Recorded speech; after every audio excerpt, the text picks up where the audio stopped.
and welcome. I'm Kat Cuby and we're here for the 2013 UCI Junior Tracks World Cycling Championships in Glasgow. I'm standing outside the newly built Sir Chris Hoy Velodrome, which is set to be the venue for the Commonwealth Games next year. So 32 countries have sent around 250 individual athletes to compete here in Scotland in what is one of the most important events on the cycling calendar. Day 3 saw another gold for Australia, with Lauren Perry beating Russia's Natalia Mozharova in the final of the women's individual pursuit. 20 athletes entered into the gruelling men's points race, with Benjamin Thomas of France emerging victorious, 22 points ahead of second place, which went to Liam Aitchison of New Zealand. In the men's 1 kilometre time trial, Maximilian Dornbach of Germany took an early lead with a time of 1:03.129, which proved to be too fast for the rest of the competitors, with Alexandra Dubchenko of Russia taking silver and Zachary Shaw of Australia taking bronze. So on to day 4, and there's plenty of track action to keep us entertained. Let's head off first to the women's points race. So after all the attacking we saw in the earlier stage of the race, the peloton's still all together. It's 1 lap away though from the next sprint. Bit of bell when they come into the home straight this time.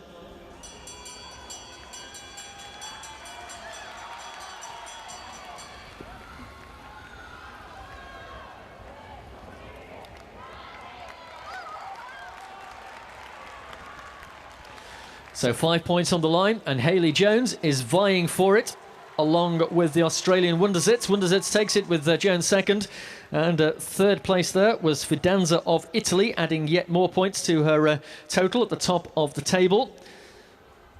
But Wunderzetts coming back at her. Remember, there was only a point separating them, and Wunderzetts 2 points more than the Italian on that occasion.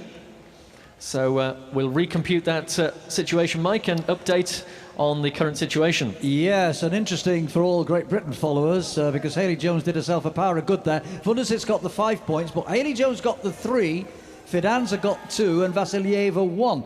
And that has actually elevated Hayley Jones up into third place now. Wunderzetts the leader with 35 points. She did her cause, obviously a lot of good. Fidanza in second place with 33, but Hayley Jones now clear of Vasilieva. Jones has 27, Vasilieva has 26. We've got Jessica Parrott on 24 and Vishman on 22. So it's looking good for Wunderzetts at the moment, but a very good performance so far in this points race from Great Britain's representative, Hayley Jones. South Africa at the front of the peloton, along with Canada. Ariane Bonhomme, the Canadian, and the South African is Michaela Olivier.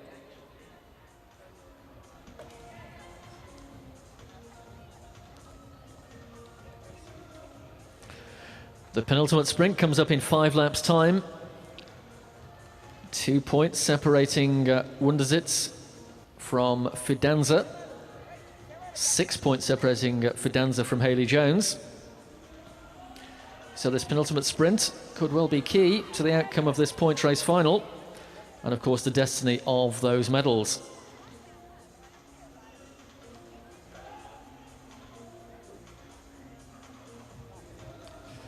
So Wunderzetts at the front, and attacking over the top is Van den Bulke of Belgium. Jessie Van den Bulke, one of the riders who failed to benefit from the lap gain. She's the best place of those who didn't gain the lap, in joint 7th spot with Diedrichsen and Bordeaux.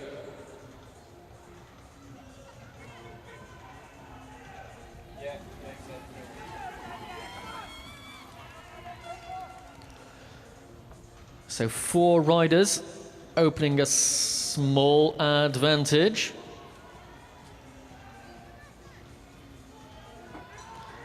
But it is a small advantage and swiftly neutralised again. 1 lap away from the penultimate sprint. 5 points for the first rider across the line. And it looks like France just holding off the charge from Colombia, Belarus and Hayley Jones of Great Britain, grabbing an important point in 4th place there. Wait, of course, as ever, for official confirmation, which Mike will bring you as soon as it's on the screen in front of us. Here comes the sprint this time, just preempting that one. There we are. This really is a sprint. So Hayley Jones in second spot in that one. Colombia first. And Belarus also up there as well. So 3 points for Hayley Jones. Jessica Parra will get 5. Bonhomme also up there as well. We'll get confirmation of second and third place and third and fourth as well. Yes, Parra getting the 5, Carl, and Hayley Jones weighing in with another 3. Sachanka this time taking the 2 points. We haven't seen a lot from her. In fact, those are the first 2 points that she has scored throughout this race. And Fidanza getting a vital one for her. It's crept her a little closer to Elisa Wundersitz, who still sits at the head of the standings with 35 points. Fidanza in second place with 34. And Hayley Jones in third with 30. But she's closely followed by Jessica Parra, 18 years of age today, with 29 points, and Vasilieva on 26. I'll just mention the 6th rider because she completes the 6 who gained the lap earlier, and that is Vishman, who is on 22 points. So Wundersitz at the moment in the lead, but only by 1 point. One more sprint to come. Well, an absolutely intriguing battle here with only 6 laps to go. Oh, and a crash has brought several riders down there. Oh, well, that could well change the complexion of things here. And I can see the Belarus rider is certainly on the ground, so too the French woman. Meanwhile, the race continues for the rest. 6 laps to go.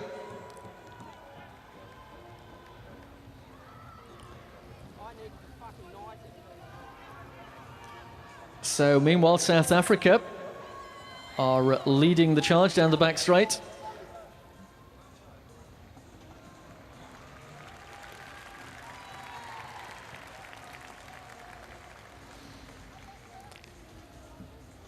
So riders cannot return to the race within the last kilometre.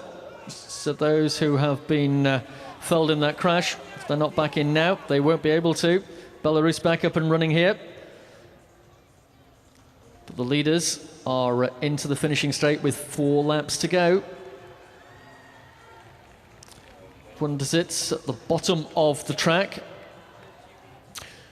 There are 5 points available in the final sprint for Wundersitz on 35, Fidanza on 34, Hayley Jones on 30. Well, the best you could hope if both Wundersitz and Fidanza fail to score is to be joint with Wundersitz. But of course, if there is an equality of points, then she would take the decision ahead of Wundersitz, as it's the order across the line when there's an equality of points. So it's an intriguing battle here, and there are only 2 laps to go before we know the destiny of the medals, the gold, the silver and the bronze, in this women's point race final, I should say. Wundersitz on the front, winding it up. Well, she's got that 1 point buffer. If she makes it 5 across the line this time, it'll be gold medal for her. The Australian under the scoreboard, heading for the bell this time. Wundersitz leading it out. Denmark second wheel. Italy coming round the outside. Arianda Fidanza of Italy making her challenge to overhaul Wundersitz. If she does so, she'll get 5 points, and Wundersitz only 3. Here we go, heading for the line. Fidanza of Italy ahead of Wundersitz, with Denmark and Hayley Jones in 4th place, I think, across the line. Well, if that's confirmed, Fidanza will go to 40. 39, in fact, and Wundersitz will go to 38. We'll wait for confirmation of that sprint, Mike. There it is. It was a vital, wasn't it? And Fidanza has got the 5 points, and Wundersitz only the 3. Did Eriksson the 2 points, and Hayley Jones the 1. And right at the death, it means, subject to confirmation, as I always say on these occasions, that Arianda Fidanza takes the gold medal. The Italian just doing it at the right time to take gold. Elisa Wundersitz will have to settle for silver, 38 points to Fidanza's 39, but that vital point by Hayley Jones in 4th place helped her to stay in 3rd place. So again, subject to confirmation, the bronze medal goes to Great Britain's Hayley Jones. Yep, and confirmation of that result on the big screen for you. Arianda Fidanza is the gold medalist and the World Junior Champion at the points race. Elisa Wundersitz second with 38, but Hayley Jones in 3rd place with 31 points takes the bronze medal. In the women's points race, Great Britain takes the bronze, Australia the silver, and Italy takes home gold. Throughout the week, we've been watching the events of the men's Omnium competition. This contest started with the flying lap, which was won by Mark Jurczyk of Germany, which meant he took an early lead in the 6th event discipline. However, after a couple of bad runs in the points race and the elimination, Jack Edwards from Australia and Casper Philip Peterson from Denmark were able to move to the top of the leaderboard. So let's head now to the finals, the 1 kilometre time trial.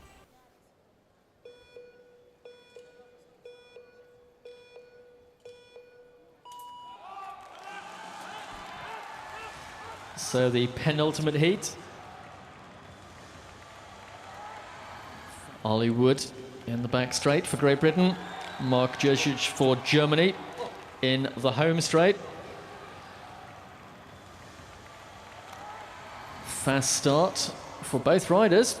Wood is not far off the pace of the German here. Remember the lead held by Jordan Levasseur of France, 105.627. We're approaching the halfway point, 34.289. Inside that pace for Jurczyk, just outside it for Wood, 34.965 for the British rider in the back straight. German gets the bell. He's increased his advantage here over Ollie Wood, but can he challenge Levasseur's lead? Just half a lap to go here. Jurczyk of Germany will get home first. And the time, new fastest time, 104.168 for Mark Jurczyk of Germany. Displaces Levasseur from the top of the classification. Ollie Wood, meanwhile, records a 106.125. Good enough for 5th place, with still one more heat to be contested.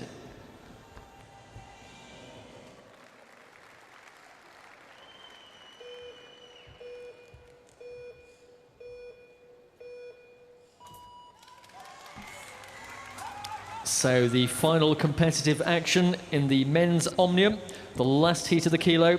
Jack Edwards of Australia, winner of the individual pursuit, against Casper Pedersen of Denmark, winner of the point race. Edwards also picking up a couple of second places in the flying lap and the elimination as well. And it's the Australian, the leader of the Omnium, who has made the fastest start here. Remember the lead time of Jurczyk, just posted 104.168, Levasseur second, 105.627. And at the halfway point, 34.831 for Edwards, 35.421 for Pedersen. Both a little slower than Jurczyk. But they're pretty consistent with each other's time at the moment. It's still the advantage to Australia, Jack Edwards. Remember, he has a 3-point buffer ahead of Pedersen. And we'll stop the clock for Australia in 105.134. Second place for Jack Edwards. And Casper Pedersen, well, he finishes only in 10th place with 106.410. In the men's Omnium competition, Denmark took bronze, Germany took silver, and Australia took gold. We'll be back after the break with more from day 4 of the UCI Junior Track World Cycling Championships. Don't go anywhere. Hello and welcome back to Glasgow. We're heading straight back to the track with the women's sprint. In a little while, we'll be seeing the first match of a possible 3 for gold and silver. But first of all, the ride for the bronze medal, or the first of 3 anyway, for the bronze medal. On the outside here for Korea, Yeonhee Jang. And on her inside for France, Melisandre Pain.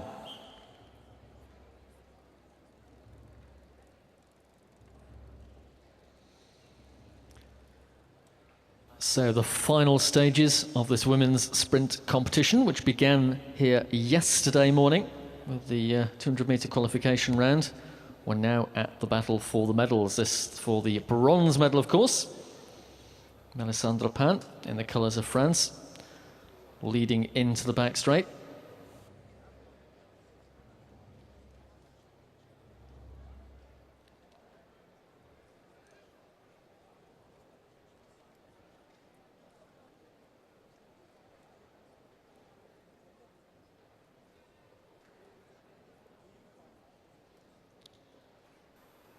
Well, Pan has managed to force her opponent Yang to take up the lead position.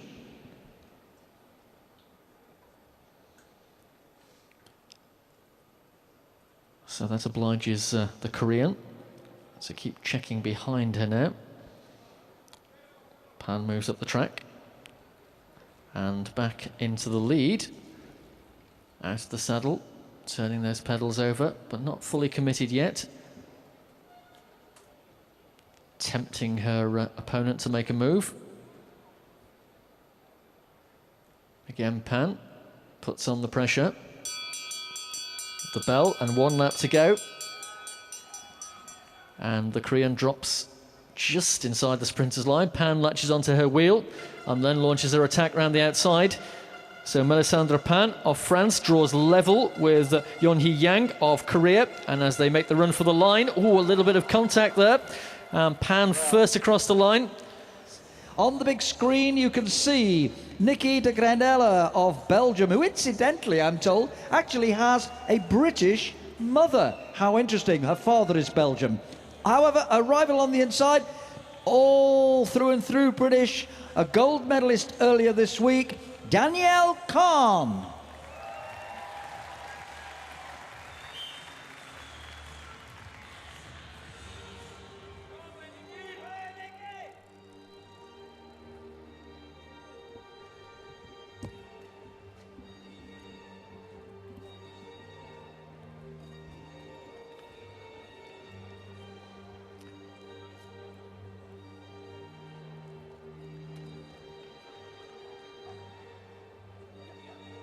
Well, very quickly, whilst we watch Kahn and de Grandella going smoothly and slowly around the track, I have to announce a warning to Yeonhee Jang of Korea for his behaviour in that last sprint, for not having held his line during the last 200 metres of the race.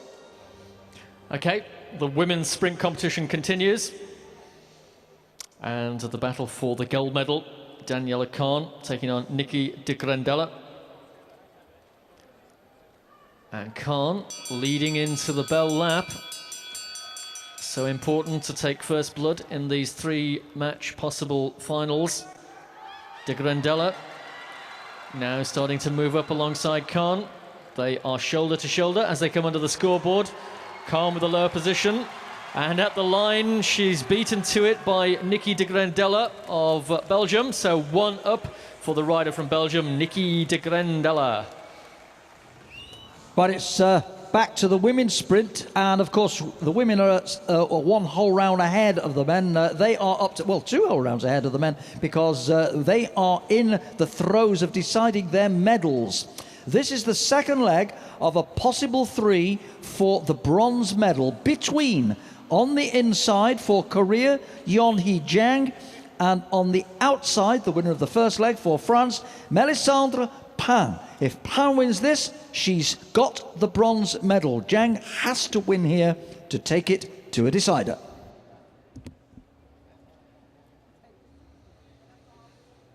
And it's Yang who leads away, as she's obliged to do, having drawn the inside position.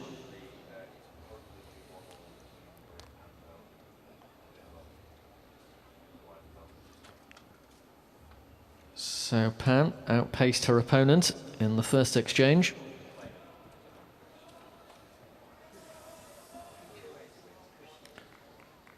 And she takes up the lead position now. Out of the saddle, glancing over her left shoulder. Trying to tempt her opponent, Yang, to telegraph her next move. And Pan maintaining this gap. At the bell, she launches for the sprinter's line.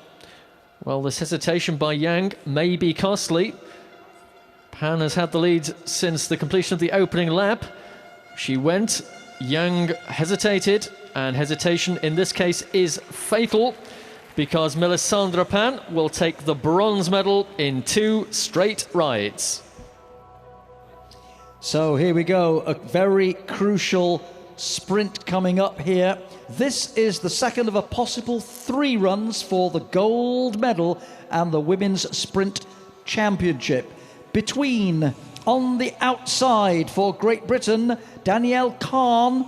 And on the inside for Belgium, Nikki de Grandella. Now remember, Nikki de Grandella got the better of Danielle Kahn in the first leg. If she wins this one, she is the women's junior sprint champion of the world. Danielle Kahn has to win this time to take this to a decider.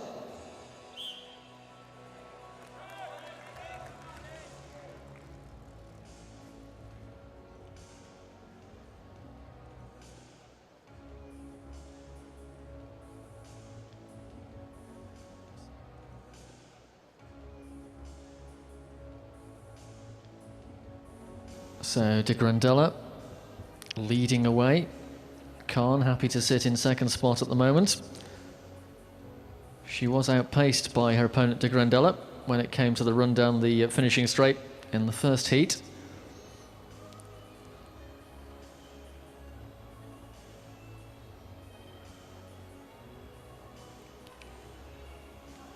Sprint coach Jonathan Norfolk, in fact, at the side of the track on the GB Sprint coaching team.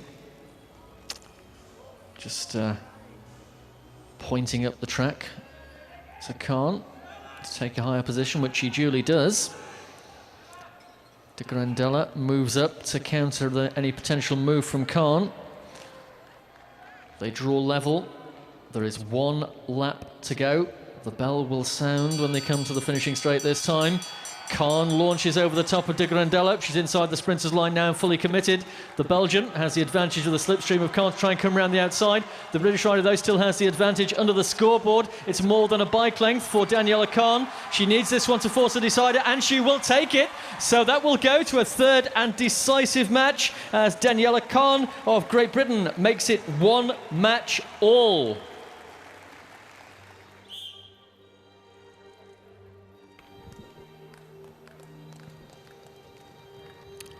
So Nikki de Grandella won the first match. Kahn countered with victory in the second. This is the decider.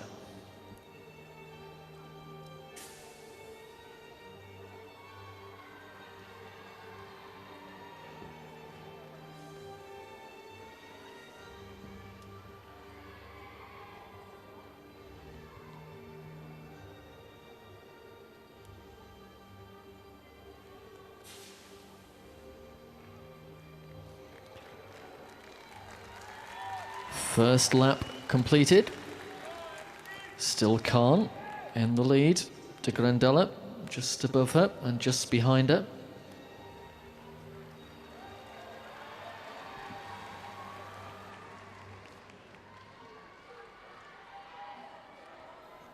Bell this time.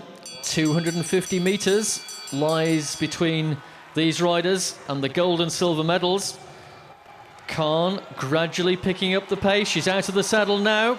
De Grandella mounts her challenge around the outside. She's got to go around the outside of Kahn.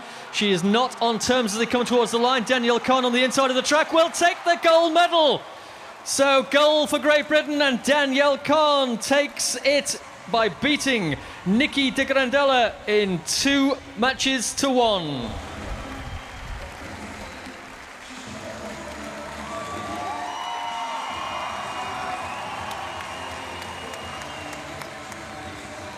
In the women's sprint, France takes bronze, Belgium takes silver, and Great Britain bags the gold. So I'm here with gold medalist Dani Kahn. Congratulations. The whole crowd are so delighted for you. You've done the double, another gold medal. Did you expect coming into these championships that you could do it? Well, I knew training had been going well, so I could take confidence from that. But, nothing's, in sport so unpredictable. So I still had to come here, go through all the processes and stuff. So I just can't believe it. I think it'll take such a long time for this to sink in. Well, I was chatting to Becky James earlier. We both had goosebumps. We're just so delighted. Did she come and give you any words of advice or anything before the race? She just come, to calm me down and relax me, which was great, really. She's the one to look at and take, everything from. So it was brilliant to have her to come and, have a few words with, calm me down. And so what does the future hold for Dani? Well, obviously I've got the Kieran tomorrow, and then next week I'm straight back racing in my Manchester for the national championship. So got to get through that and then rest week, which will be nice. Yeah, you definitely deserve it. I think all the crowd would just agree with me. We're all super proud of you. Well done, congratulations. So another fantastic day here at the Sir Chris Hoy Velodrome. We'll be back tomorrow with all the highlights from the final events here in Glasgow. I'll see you then.